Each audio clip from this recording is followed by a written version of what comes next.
Hello, my name's Bev White and I am a member of the Party of Women. So this Facebook page, I set it up during the 2024 election campaign and I've kept it going since.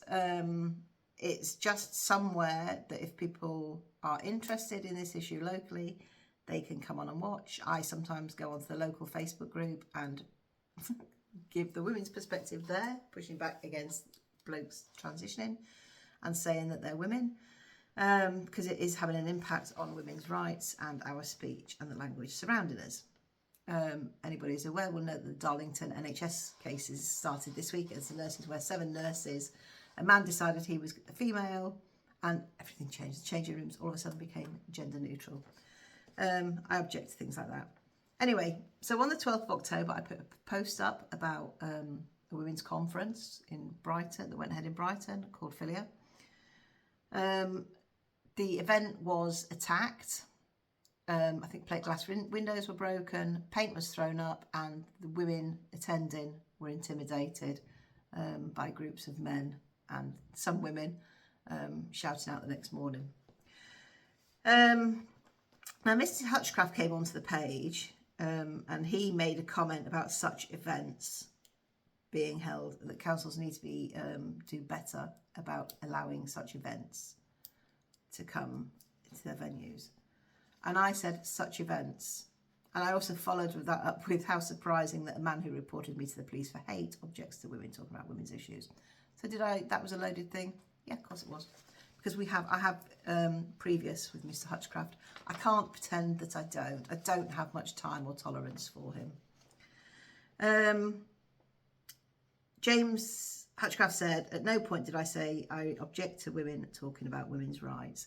But we never know quite what Mr. Hutchcraft objects to because, you know, he's previously called me a fascist.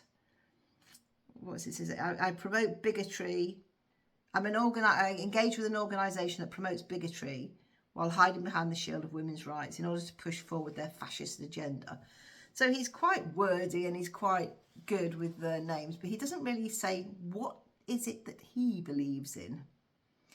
So presumably this women's conference will be on the lines of bigotry and a fascist agenda again.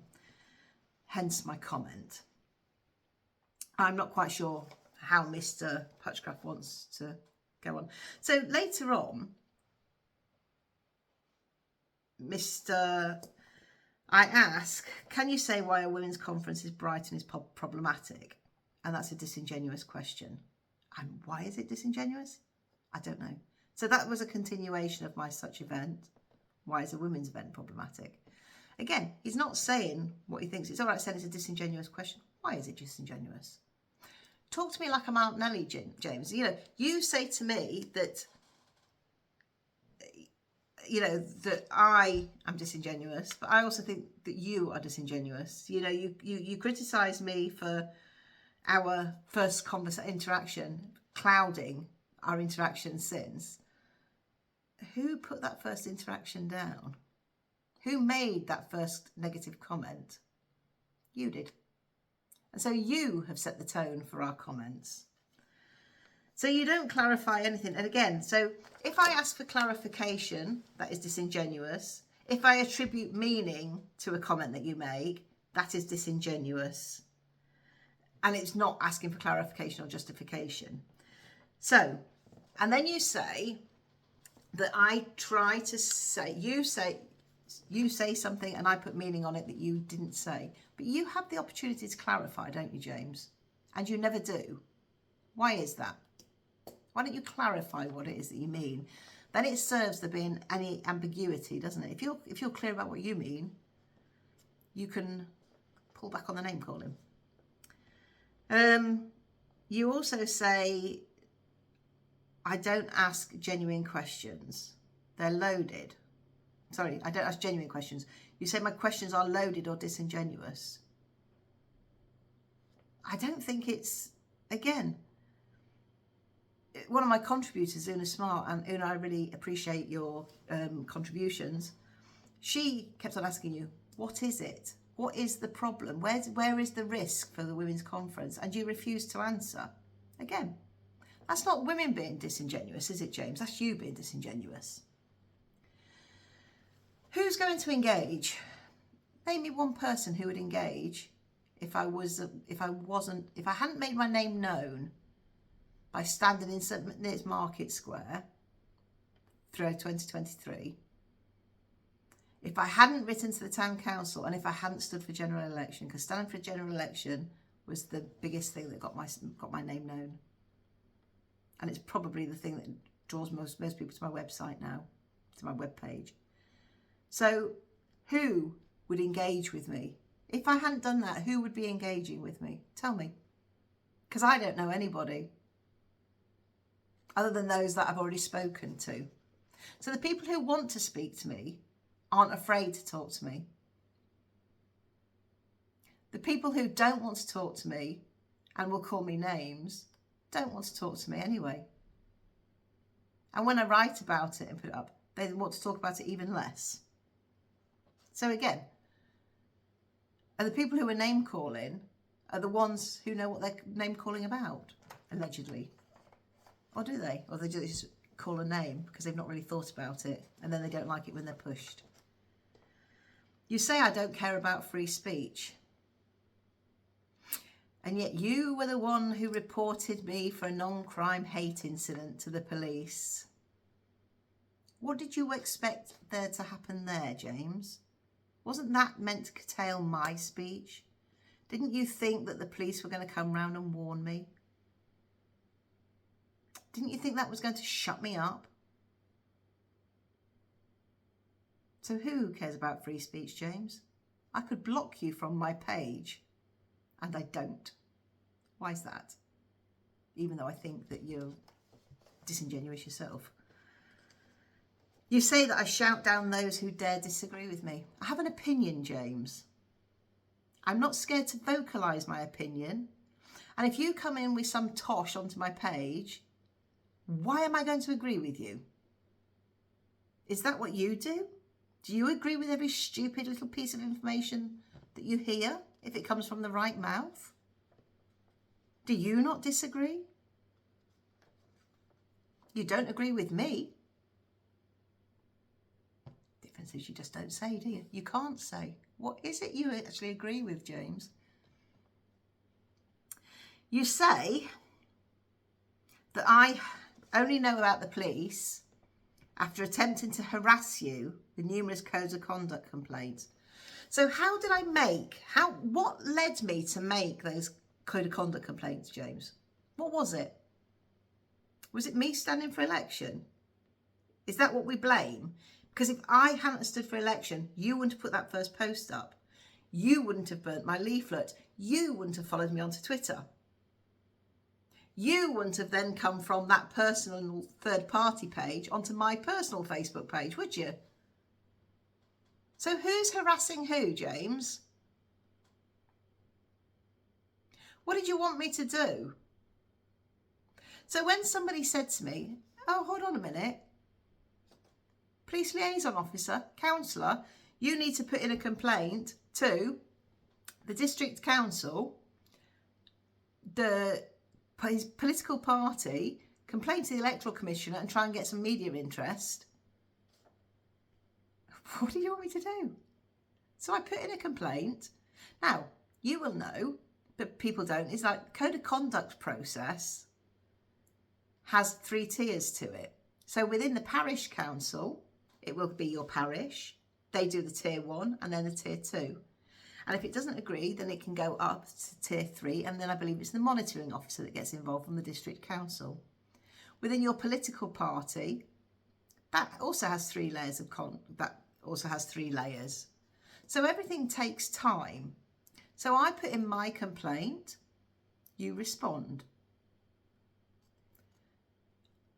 If I don't agree with if I have problems with what you've said in your response, I then go to tier 2. You respond again. And then if I disagree with that, it goes to tier 3. And another judgment is made. And as you said, I didn't achieve my aim. You weren't reprimanded. But I didn't think you would be, myself. because I've done the code of conduct before. And I find it's an awful lot of effort. So I put in, on the 1st of July, I put in a code of conduct complaint to South Cambs District Council and the Liberal Democrat Party. Then somebody told me that I wasn't following due process and I needed to complain to your parish council. So on the 2nd, I put in a complaint to Willingham Council. And then we followed it through. The Liberal Democrat process took a long time because they had a 2-week interval in the middle. Now, who was harassing who, James? I didn't harass you. I followed a policy that was there.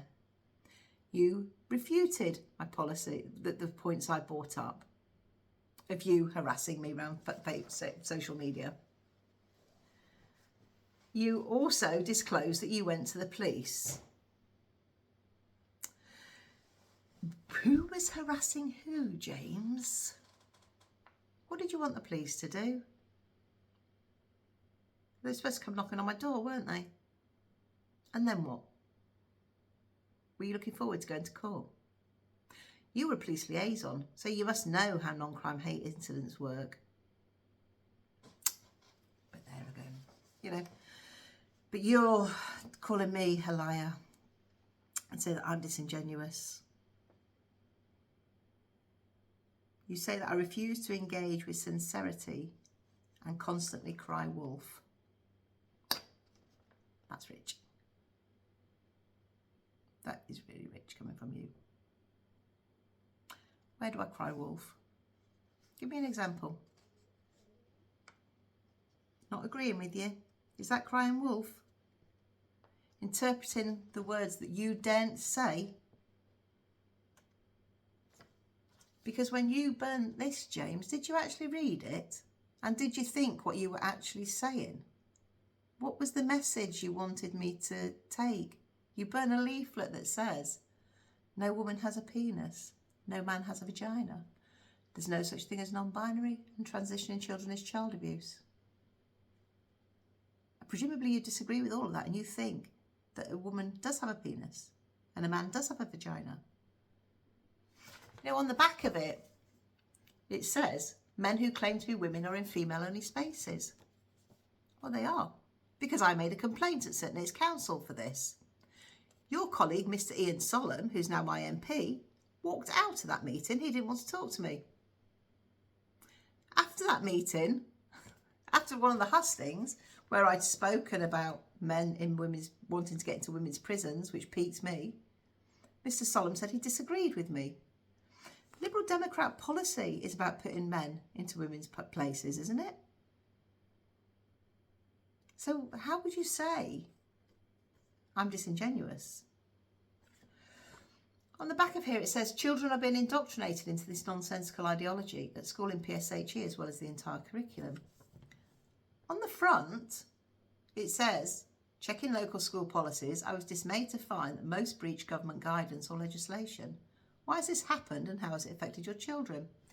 Well, if you look at my Substack, James, you'll see that I emailed every single county councillor in 2023, I think it was, yeah, 2024, about problems with potentially unlawful information that was going into the school via the county council. That information has now been withdrawn. Why?